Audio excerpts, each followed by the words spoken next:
back vibe, baby.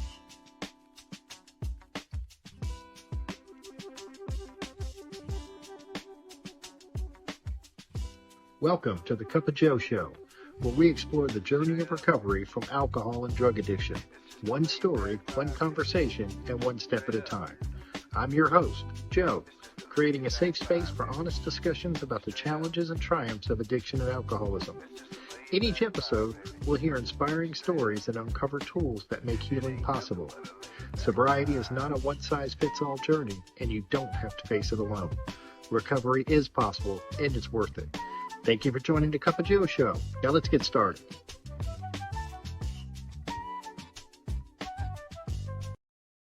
Hey everybody, welcome back to the Cup of Joe Show. I'm your host, of course, Joe, and today I'm really excited to have my friend James K. On the show. James's journey in sobriety began on October 19th, 2008. He was born and raised in Fremont, Nebraska. James went on to serve in the U.S. Navy from 1987 to 1993. Thank you for your service, James. And after his military service, he launched a long career in power production and boiler operations. Married since 1990, James and his wife have two adult children, Tyler and Michaela, and are proud grandparents to 3-year-old Ronan. A devoted dog lover, James finds peace and joy in hunting, fishing, and motorcycle riding, activities that now enrich the life grounded in recovery. So grab a cup of coffee, relax, and let's get into it. James, how you doing today? I'm good, man. How are you? I'm doing pretty good. Thank you so much for joining us. So tell me, what was it like growing up, James? I grew up in a relatively small town outside of Omaha, Nebraska. When I was growing up, it was probably 20,000 people. The major producer or employer in the town was Hormel. Was or is a large meat manufacturer. So most everybody worked there. And if you didn't work there, you were a city employee. And then there was a bunch of smaller businesses and whatnot that make up the community of a small town. And so my dad worked, he was a grain commodity. He ran, like as you're driving down the freeways and the highways and you see them big grain elevators along the roadside and railroad tracks, that's what my pops did. He was a commodities mover. He would load, unload, and ship grain across the country. My mom, she was actually for the lack of a better term, a social services director for an old folks retirement home. And that's what my folks did for their entire careers, you know. My family's grounded in farming and ranching. And so when we had downtime and stuff like that, and in the summer times, the kids would be shipped off to the farm and we'd help the grandparents and do those things that, you know, we really didn't want to do. But in the end, we enjoyed doing, getting to spend time with our grandparents and you know, being a kid basically. So in my hometown, as I grew up, you know, I lived down the street from the elementary school. So we walked back and forth, summer, winter, and rain. The high school, the junior high, you know, it was a little further. So sometimes we'd get a ride depending upon the convenience of our parents' travels. And so we did a lot of riding and a lot of biking, a lot of self-transportation, if you will, to get around when we were younger. And, you know, things were a little awkward because when I got to junior high, I saw some kids had like the Jordache, the Nike, you know, all the brand name stuff. And my parents, they couldn't afford all that stuff. You know, we were well-dressed and well-kept and well-taken care of, but we didn't have those top-end brand names in our closets. It's always a little awkward for us. And, you know, I don't know if that's your experience, but my experience is that's kind of the filtering point of like who you associate with. And, you know, you kind of find your roots and you find your people early on, so to speak, you know. And that's what I did. I wasn't a really athletic kid. I played basketball, I played football, but mostly I just found those kids who were like me and you know, hung out, went skating Friday nights, went to the lakes, went swimming, you know, nothing spectacular. I wasn't even a really good student, but Yeah, that's how my life was early on. And basically we posseed up with the kids in the neighborhood, and you'd play baseball and like summer activities when you were at home. And that's pretty much how my life went when I was a kid, riding bikes and all that kinds of stuff. And so as I got a little older and I was able to start working and stuff like that, I started off at a pharmacy and like a stock boy cleaner, doing a little bit of that and, putting a little coin in my pocket. And I never had a car when I was younger. I had a motorcycle, and you can't do a lot. You can't throw your buddies in the back seat of your motorcycle and go do stuff, right? So I had some money, and a couple of my buddies had cars, and so we kind of, posseed up again and brought what we had to the party, and that's kind of how we hung out. And then, as I got a little older and I found a little better job, so to speak, I working at a restaurant, a very, very popular restaurant just outside of Omaha. A lot of celebrities and stuff came through there, and I started off at the bottom like, most people do. I was a bus kid, and I'd run around cleaning your messes up that you left at the tables after you had a meal. And the thing I learned about that is no matter how big the mess, no how ridiculous the request, you did whatever that was asked of you.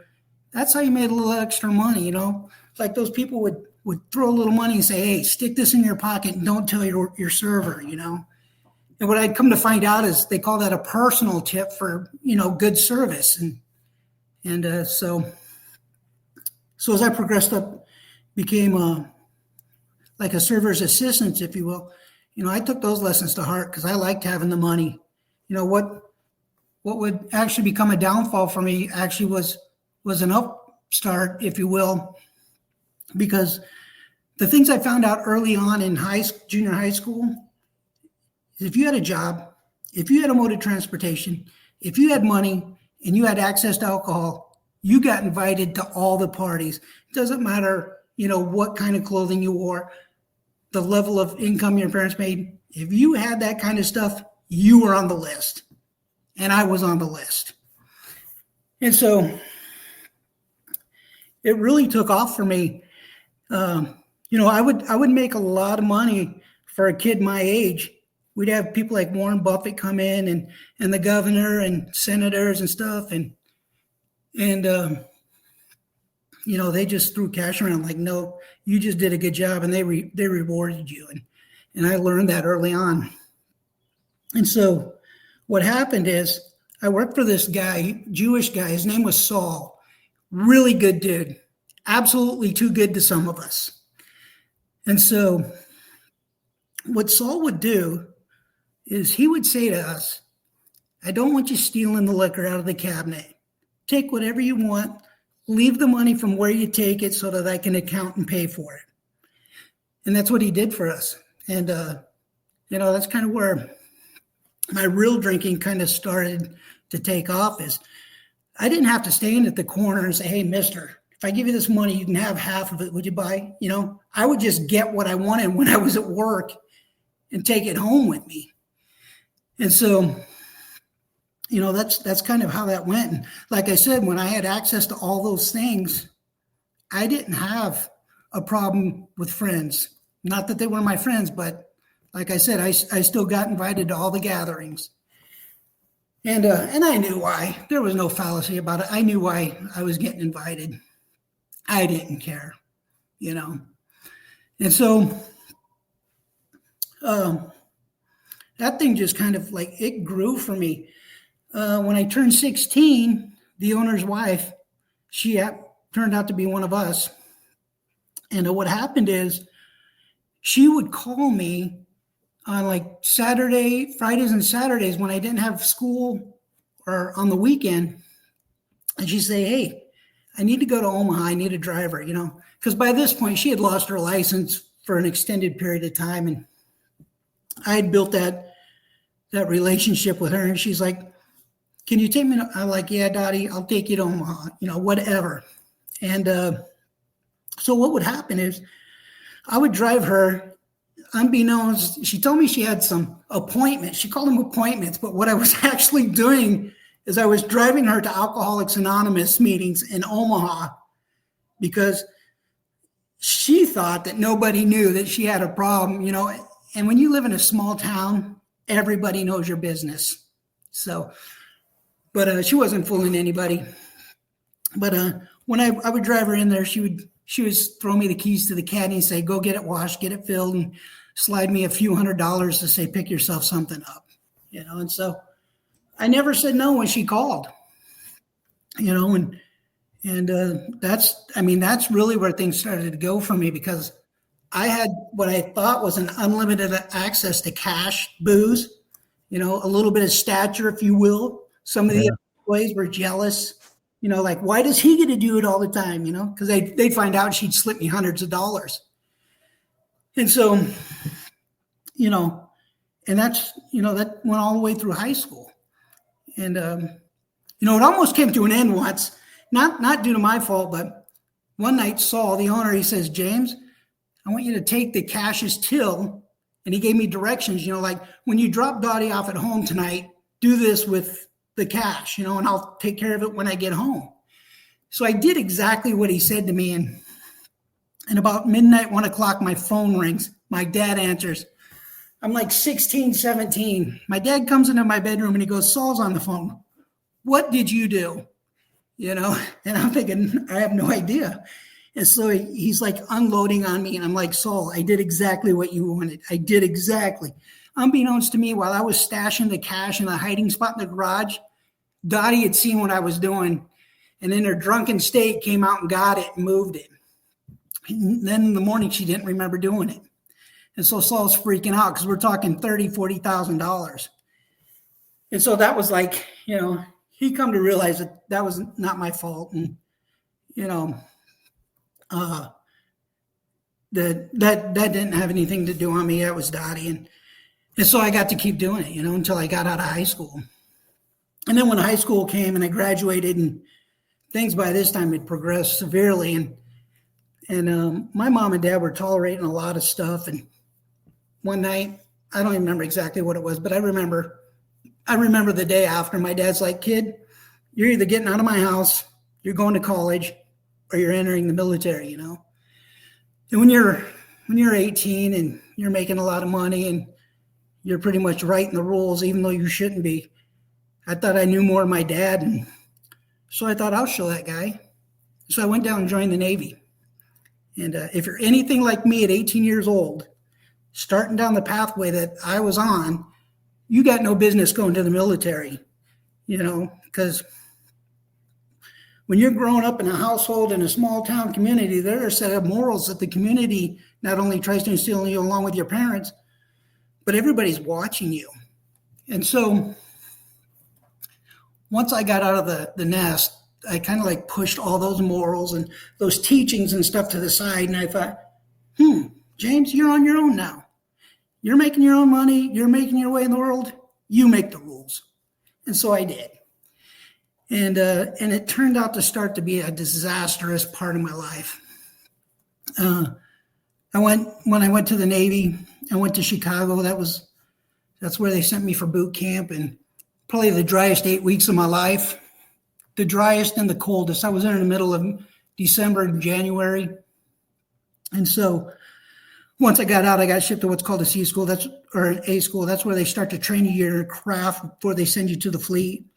And I met those guys, and I didn't even know who those guys were, And like, we're going to class, and I'm like delving into it. I'm doing the best I can, and then I find out there are guys like me who had the same experiences as me before they came to the military. And so I hook up with them, and we're finding guys who are buying, and we're getting invited to places and stuff like that. Weirdest thing ever happened to me was walked into a hotel one night. Friday night after classes had ended, and the bathtub full of ice, booze, liquor, must have been $1,000 worth of stuff in there. And they're like, hey, man, feel free.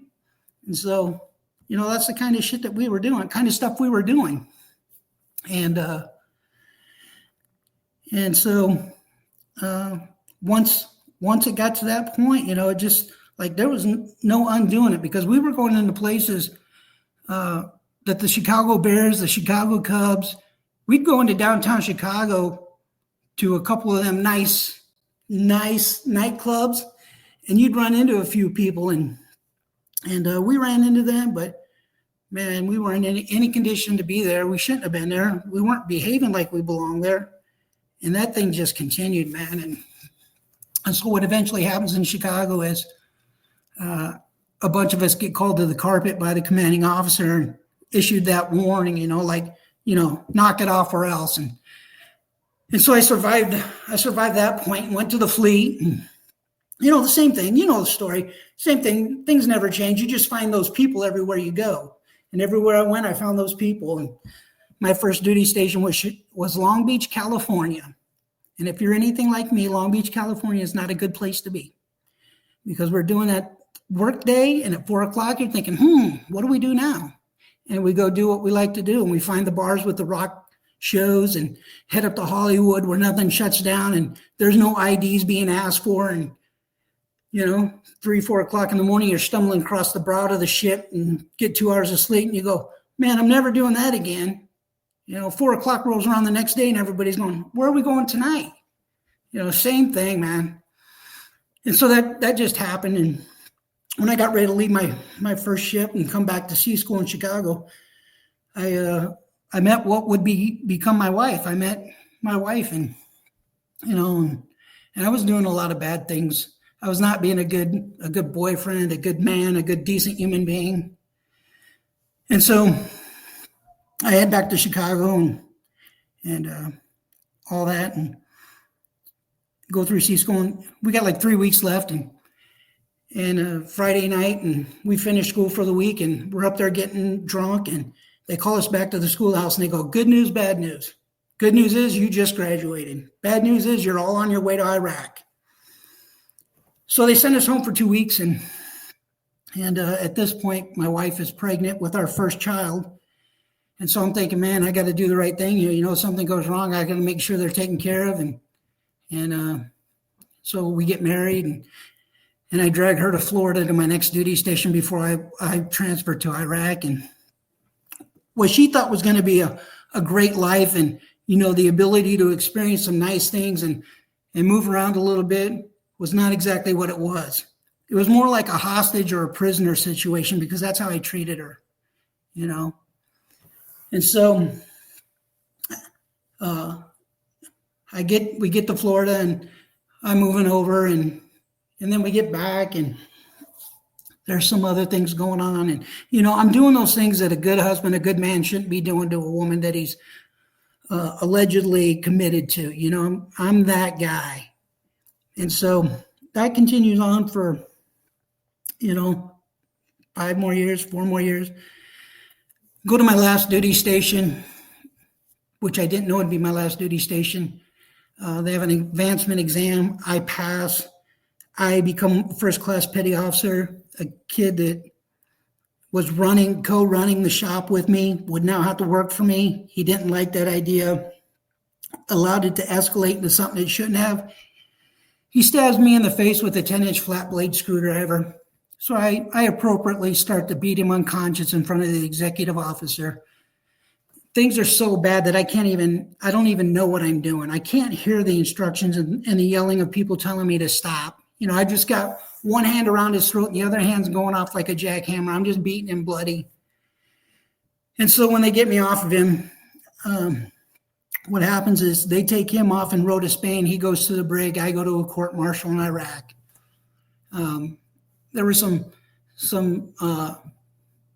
protocol legalities that were mishandled. And so what they do is they offer me a deal. They say, we'll send you to your next duty station, or we'll give you an honorable discharge and you can go home. Well, in the military, there's 2 people who see your service record, the captain and the XO. So that thing was going to follow me everywhere, no matter what. If I became an exemplary sailor, I was never going to grow in rate, and I was never going to advance in anything. So I said, thanks, but no thanks. I took the honorable and I went home. By this point, my wife had packed up our son, Tyler, and she had left and went back to Omaha. And, When I get back there, I've got my head, my hands and tail between my legs, and I'm doing all this trying to kiss her backside and, doing all that stuff that guys like me do after we blow things out of the water.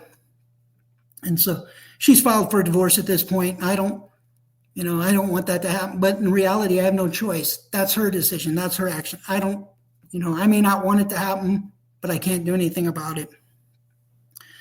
So eventually what happens is I get a job there, work at a power plant for 7 years in our hometown. Nothing changes. Same guy, same stuff, same behaviors, nothing changes. Comes to the point again where take the family on vacation, doing a few tours of power facilities. I get hired on out there in California. They offer me a job, so I take it. I'm thinking, go somewhere else, do something different. Maybe things will change. Not the case. What happened is it only intensified. I'm getting pulled over. I'm being arrested. I like to drink and drive. I'm just not very good at it. And so, I'm on the verge of being fired from my job and all this stuff. And what happens to end it all for me, Joe, is I'm out with some of my sheriff and firefighter friends. We're playing golf out at Edwards Air Force Base. And they go, yeah, let's go back into town, play another round, drink a few more beers. And so we do that. And then they go, oh, so-and-so is having a party at their house. And I'm like, yeah, okay. So I thought it'd be cool if I went home, got on the motorcycle, and went to the party. What happens is when you're drinking as much as I've been, you have no business on a motorcycle to start with. And so as I'm making my way to the party, I'm rolling across there and a guy blows a stop sign. I can't get stopped in time, and I run right into the side of his truck. Motorcycle comes around, snaps my leg in half. I'm so drunk, I don't even know it. I get off the bike, put the kickstand down, and tell everybody don't call the cops. Then I start doing what I always do. It's trying to barter my way out of things. Sadly for me, fortunately for me, actually, somebody had already called the cops and they were on their way. And so he gets there, and what would be the last time, and I hope and pray for the last time, I'm arrested for drinking and driving. And so as they're loading me into the ambulance, he gives me a nice set of silver bracelets, and he said, I'll see you at the hospital. He kept his word. He showed up. And so when he shows up, what I do is I go back into doing what James does, and that's I try to talk my way out of it. Can you imagine that? Trying to talk a cop out of not arresting me for drinking and driving. Like, how insane is that? And so I get arrested. And the bizarre thing happened, this is kind of like a turning point for me. This is where things really started to change. In a way, is I'm listening to this conversation with him and his command officer, and the command officer is like, no, you take him to jail, you book him, you take him to jail, you drive him to Men's Central yourself, and I'm hearing this come across the phone because he's standing right next to my hospital bed.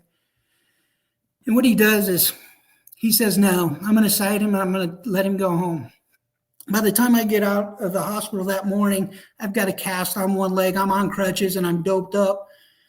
Because they're trying to preempt the pain that I'm going to feel once I sober up, And then I didn't know this at the time, but what he had done is he'd called my wife, and he's like, I called your wife, she'll be here shortly.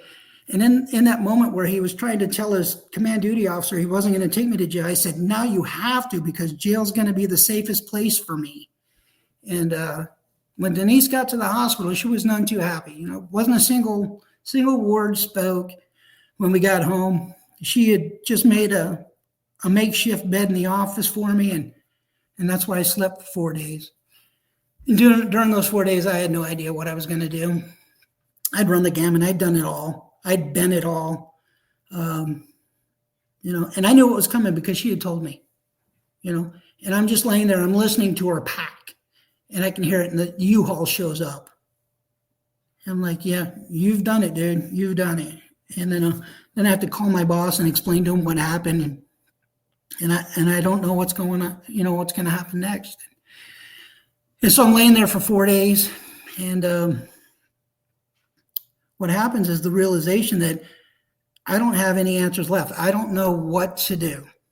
So on that fourth day, I humbly asked her, I said, hey, would you drive me somewhere so I could get some help? And she said, yeah, which shocked the heck out of me because she's in the midst of packing up the U-Haul, it's hooked to the Jeep. So we're driving in my truck and, I'm like, I just don't know what to do. I'm like totally lost and I don't know what to do.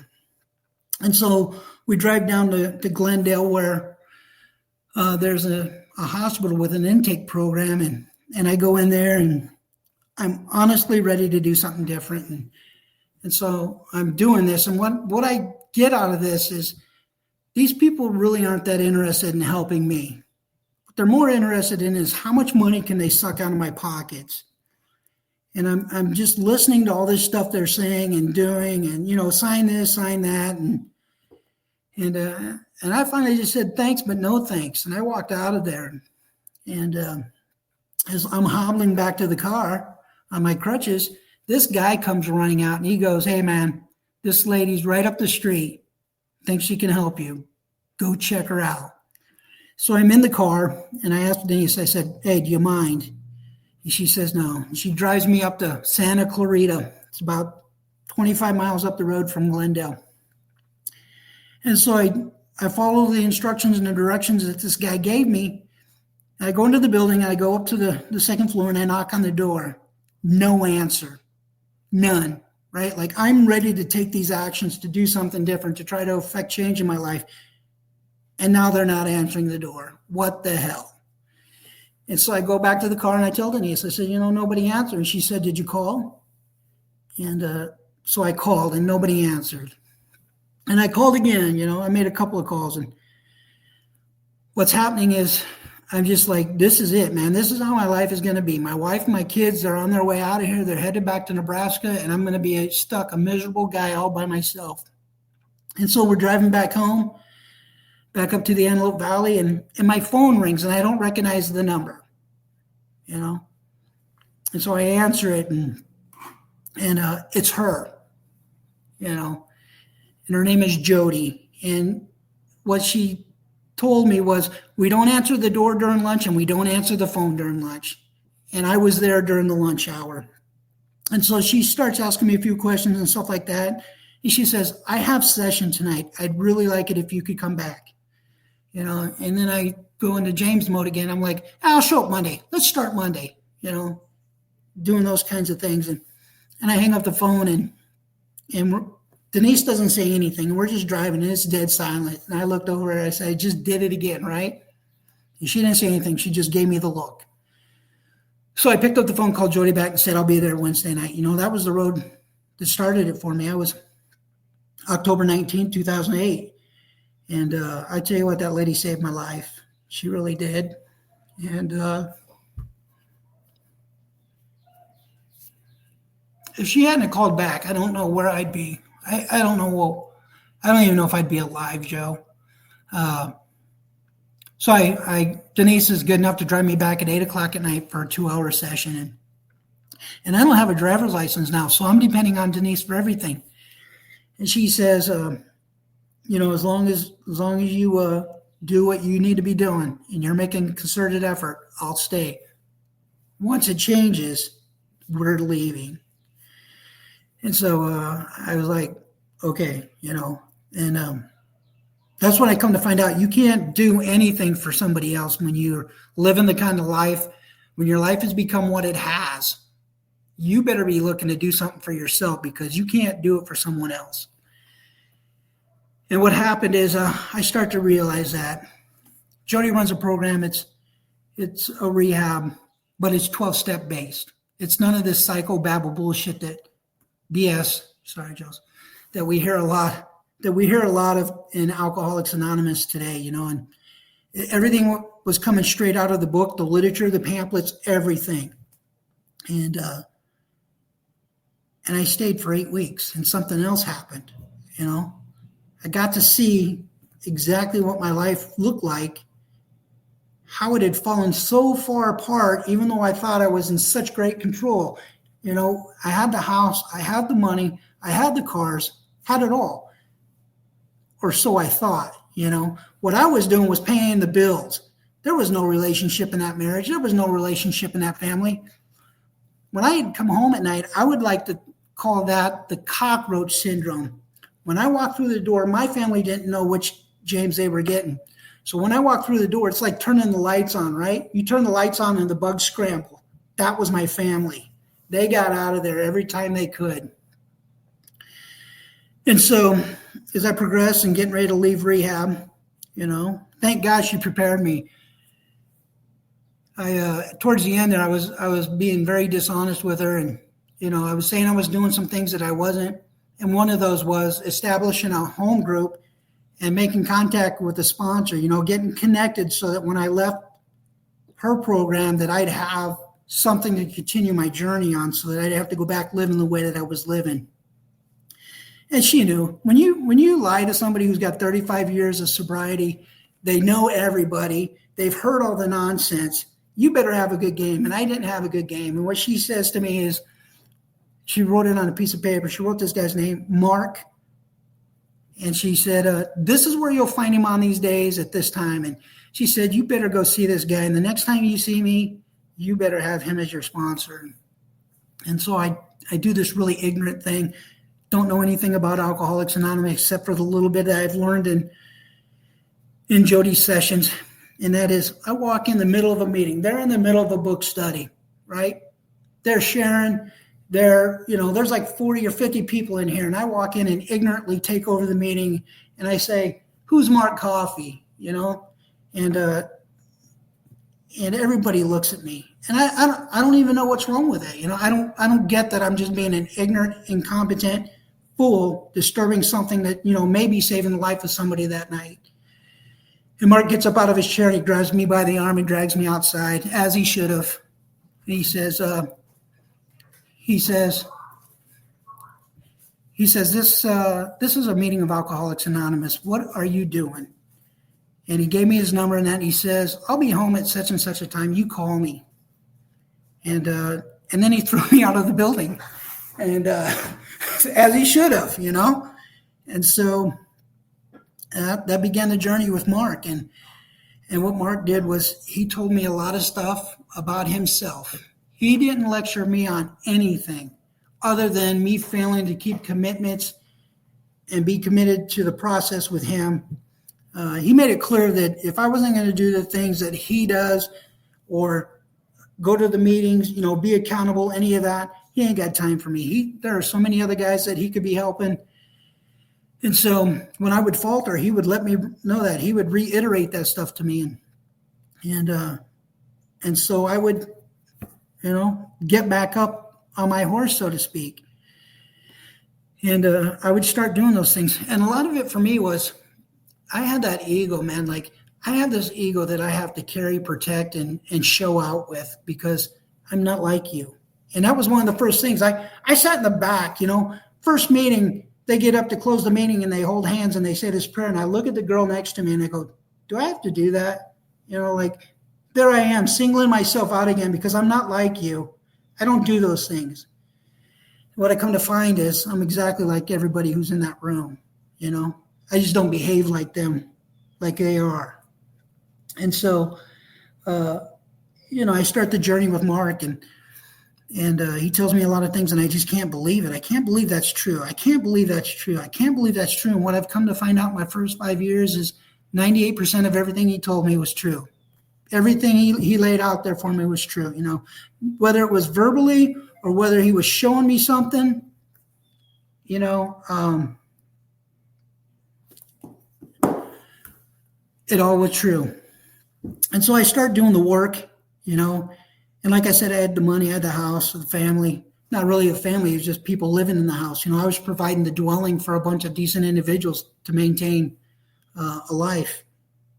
And so I started doing these things, and we started doing the work, and I come to find out what a piece of snot I am, just this big old pile of horse dung that's been running through people's lives, and actually lucky to still be here. And so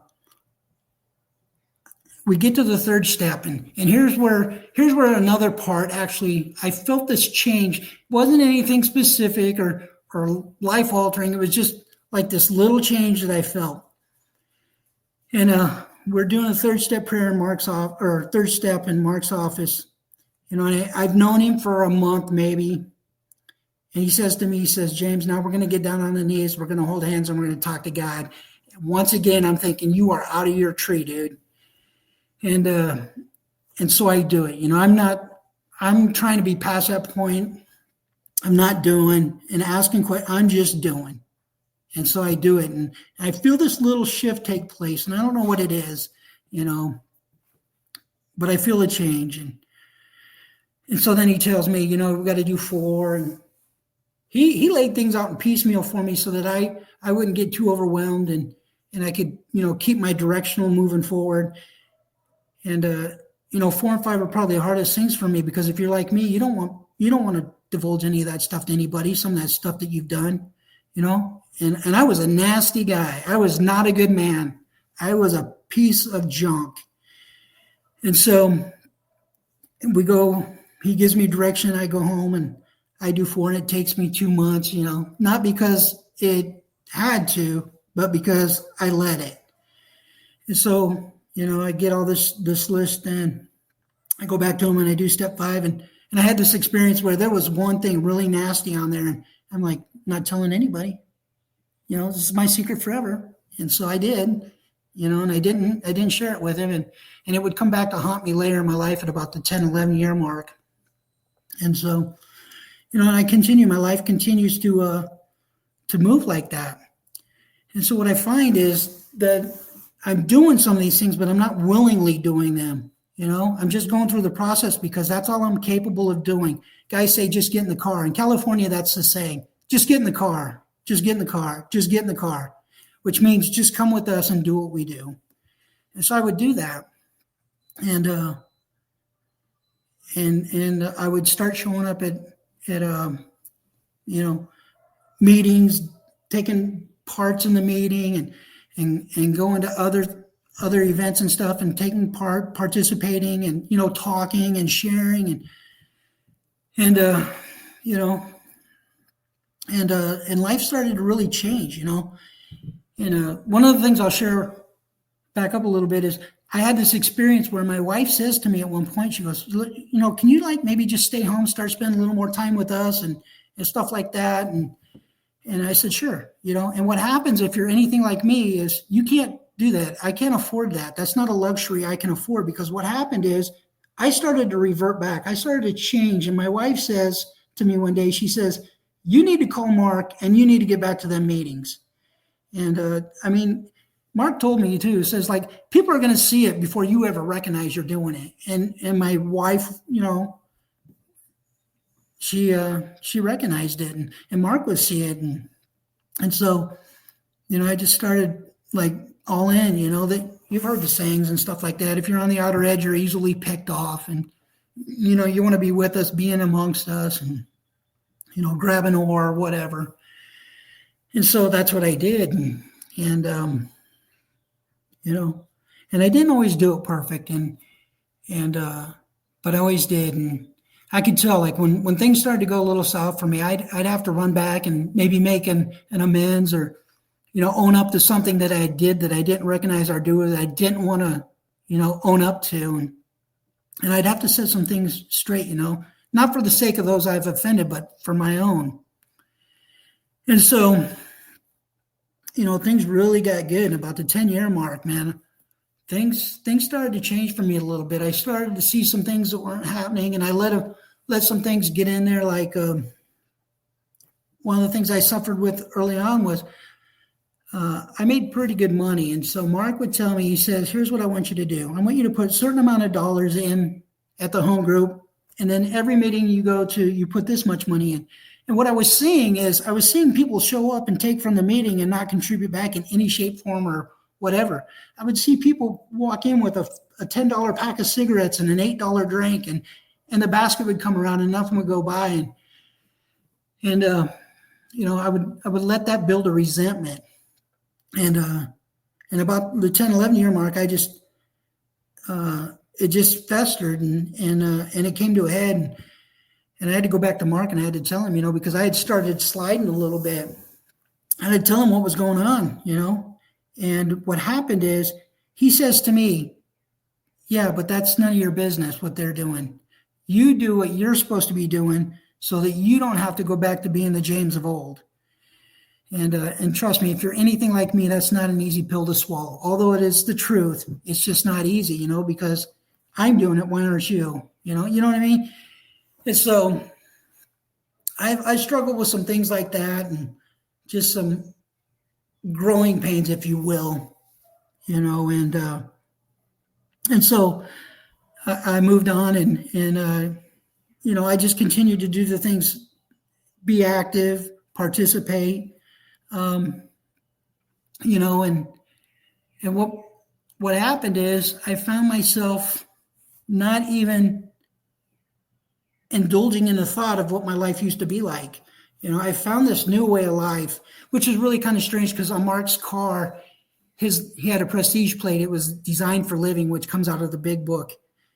And that was another lesson that he taught me. This is the way that we design our life to live, so we don't have to live like we used to. And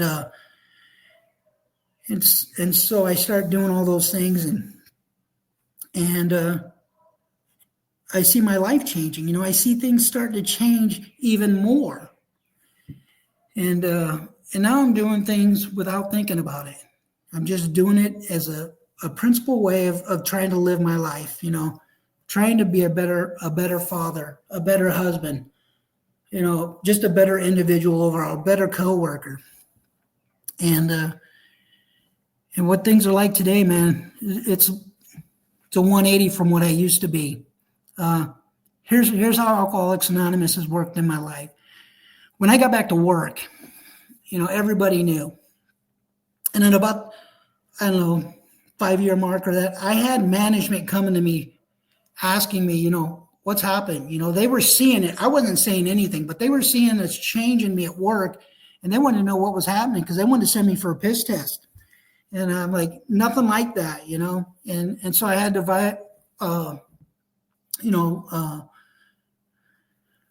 violate my own anonymity and tell them what was going on.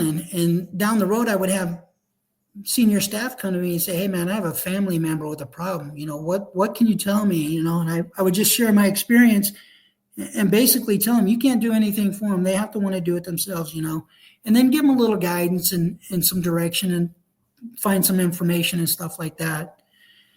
And, that's the kind of thing. And today, I live in just outside of Charlotte, and coming to Charlotte was a big culture shock, so to speak. AA is way different than what I grew up on. So what I've done is I've tried to instill and use those same things that I was brought up on. I only give guys my attention if you're dedicated and you want it. I'm not going to chase you. You have to want it for yourself. I have a family member right now who was a cop in a small town, and he has lost his job over the drink, and he's headed down the road that I was. And I keep telling him, you guys can't do anything for it until he wants it for himself, so just leave him alone. He's got to want it for himself. And that's what I tell the guys here too. And so when we're at meetings or whatever, events and stuff like that, and I work with the guys that want it, the guys who want to be going down the way that I'm going. If you're looking to get down that same path, I'm all in, but I'm not going to just waste my time if you're not. I could be helping somebody else or doing something else for Alcoholics Anonymous. I have a set group of meetings that I attend here. One's the lake meeting, and that's a set of guys that it's not really an AA meeting, but it's 12-step base because we don't take a 7 tradition. We just meet up and we got a bunch of new guys in there, and I'm working with a new guy out of that. And, there's an attraction about the life that we have here, and I hear guys ask me stuff all the time, and I'm like, why are you asking me? Why are you asking me? Why? And what I'm realizing on the drive home after these meetings and stuff is they're a lot like me, and they're looking for the answers because evidently they're seeing something in me that they're looking for. You know, I got to see a guy take a 1 year cake, Matt. I got to see him take a 1 year cake. They don't give cakes here. They just say it. But nonetheless, I got to see him. And I watched that guy come in and I watched him suffer. And I thought, man, but for the grace of God, you know, back in 2008, Matt was James. And those are the kinds of things that I do today. You know, even with some of the difficulties I experienced in my personal life, I'm at a meeting once. I'm talking to my sponsor 3-4 times a week. I see him on the regular 2 times a week. We have a sponsorship meeting. I drive into Charlotte, which is out. We go to Alan's house because Alan's a little elderly and he can't get out. So we hold the sponsorship meeting there, and everybody drives in from around the county, and we go to Alan's house and sponsorship meeting and you know, just what am I bringing to Alcoholics Anonymous here that makes my life continued worth being a part of, you know, instead of looking at what's not happening, what can I do to be part of the solution? And you know, I haven't really had a long talk with my wife about it lately, but I'm pretty sure that if I was being a little skewed, she wouldn't hesitate to tell me that, hey, you need to look at these things, you know, something's not right. And I haven't heard that in a long time. You know, although I did come a little unglued for a ridiculous reason yesterday, but that hasn't happened in I can't tell you how long. But then again, I know how to set those things right and take the action to do what I can to not let it happen again. And so, yeah, life is pretty good, man. I'm actually looking. I work for the state of South Carolina right now. I'm looking at changing careers again. And I mean, the prospects are really, really good. And I don't know what God's got in mind for me, but I'm hopeful, and I'm doing the footwork and staying connected, you know, calling guys on the daily, making the meetings, just doing what I have to do. And life is pretty good. And I don't have to worry about, here's something that I think about occasionally. I hear at a meeting and somebody will go, yeah, I'm thinking about drinking, or I'm thinking about doing this. And I'm like, I don't have that. That doesn't happen to me anymore. You know, biggest thing is worry that I have in the morning is, does my shirt match my jeans? You know, I'm like, and I think about that and I'm like, I've matched that serenity with the calamity, and I'm doing the things I need to be, and my life is just a little bit more peaceful than it used to be, and I don't have to deal with all that stuff, you know? And so that's why I do the things I do. That's why I hang out with the guys I hang out with. There's a lot of guys I'd like to hang out with, but I don't, simply because I don't think they're going, you know, they're trying to go the same way as me. And that's what I'm looking for in life today is I follow those guys who follow the book, basically, who believe in AA, who live their lives in AA, and that's what I want. You know, I'm sure you've heard this. I'm sure a lot of the listeners have heard this, is the hardest thing that we do in Alcoholics Anonymous is bring it into our homes. And my wife can testify to this. You know, if Alcoholics Anonymous wasn't part of my life, there's no way in hell she'd be here today. You know, and so life is really good. Have a nice home. I'm semi-retired. I still work a little bit because I'm young and I need benefits. But I got a great group of friends out here on the East Coast. Got the guys in Tennessee, the guys in Georgia. You know, we all posse up a couple times a year. We just get in the car.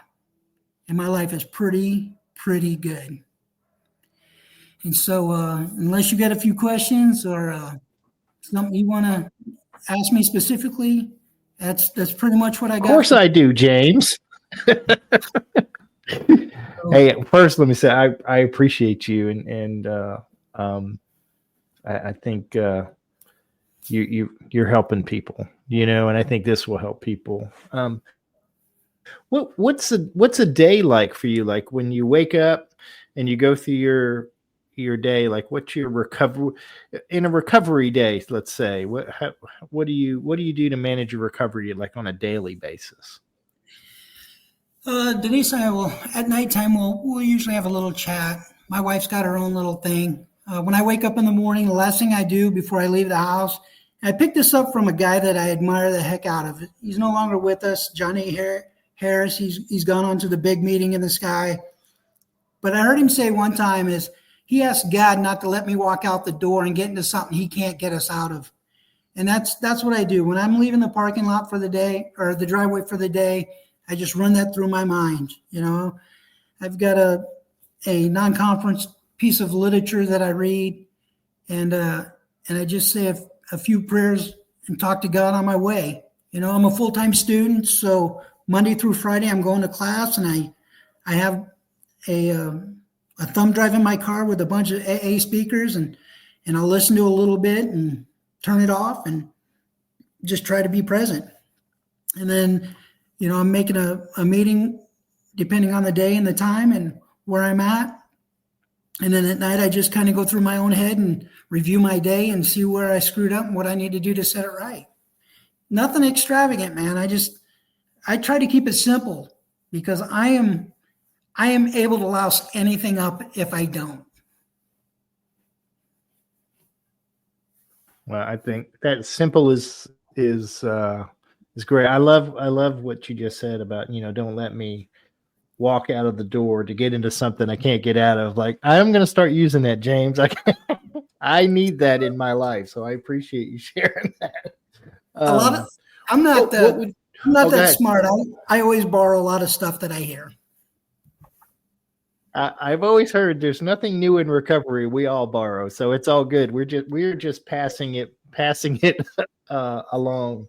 Right. And I love that you're going back to school. That's, our old friend Dave, he used to say, we get to do these things, and the fact that you're, semi-retired and looking for a new career. I'm like, that's the beauty of recovery right there. That really is. But what would you say to someone who may be listening, who's struggling right now and maybe trying to find a direction to go in? In the big book, it tells us that we have a purpose in life. And my purpose is to stay sober, to get sober, maintain sobriety, and then help one of God's kids get down the path, right? And so what I would tell him is I would tell him to pay attention to somebody who he can relate to on any level, and then make a connection with them, talk with them, just start building some kind of relationship and finding out, yeah, this is for me, or maybe I need to look for something else with somebody else. Just start trying to identify and because I can tell you, Joe, you can't sit in the back of the meetings and go, I'm not like you. I'm not like you. I haven't done that, because that will keep you separated and miserable. I know. Well said. Well, I appreciate you sharing your story, James, but I can't let you go without our rapid fire questions. Are you ready, sir? Let's hear it. All right. What is your favorite recovery slogan?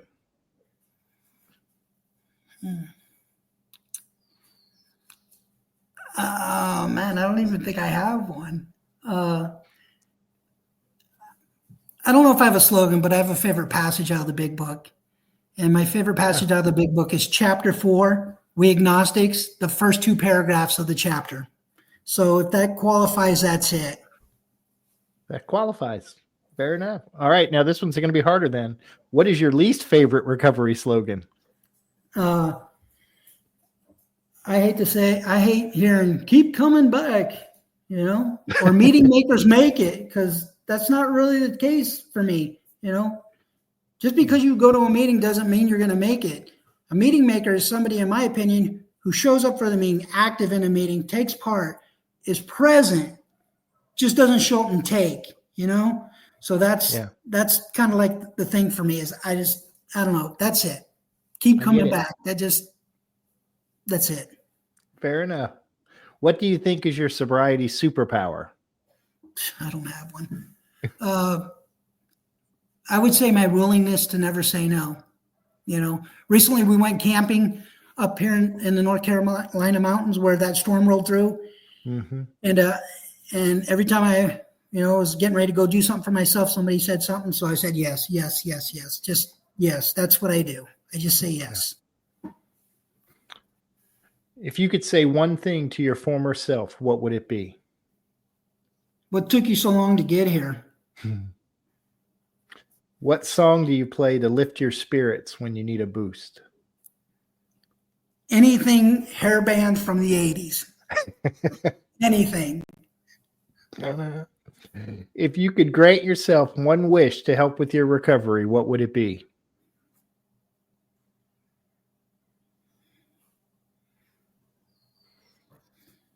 Grant myself one wish. Shoot, I don't even know. I don't know.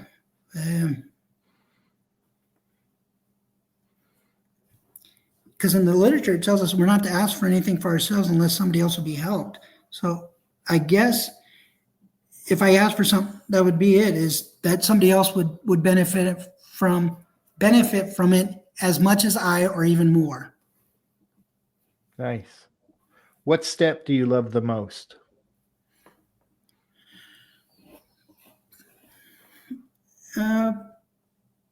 What step do I love the most? I'm going to say step 4. And the reason I say that is because it makes me look at all my past, be accountable for it, and prepares me to go out and make things right. What step do you love the least? Step 5. And only because that's the admission where you're telling everybody other than God, not everybody, but telling another human being other than God, all those nasty, dirty things that I've done in my life. And so, although it's a very important part, I don't like it. Get it? A little bit of ego and a lack of humility there. Yeah. What is one of your favorite movies? Silverado, when Kevin Costner was young, back in 85. Yeah. I love that movie. I watch it all the time. My wife gives me the business for watching over and over, but I can't help it. I'm addicted. The worst things to be addicted to. We just talked about them, James. So you're good. Right. And finally, if heaven exists, what would you like to hear God say when you arrive at the pearly gates?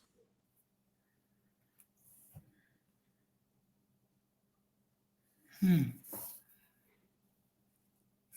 God, that is.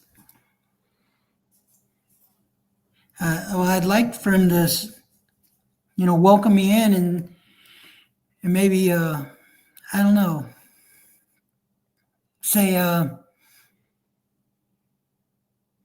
well done, my trusted servant. Because he knows what I used to be like. He knows what I'm like now. And he knows what I'm trying to be like in the future. Yeah. So I would say that would probably be something that I'd appreciate hearing. Yeah. Well done on sharing your story, James. And I appreciate you so much. And thank you, everyone who listened today. We have a new episode. It's released every Thursday at noon. You can listen to the show on your favorite podcast apps. Just search for The Cup of Joe Show. Don't forget the. Please follow, like, subscribe, and share because someone out there needs to hear this today. Thank you, James. Thanks for having me, Joe. I'll see you in a few months, sir. Yes, sir. Looking forward to it. Right on.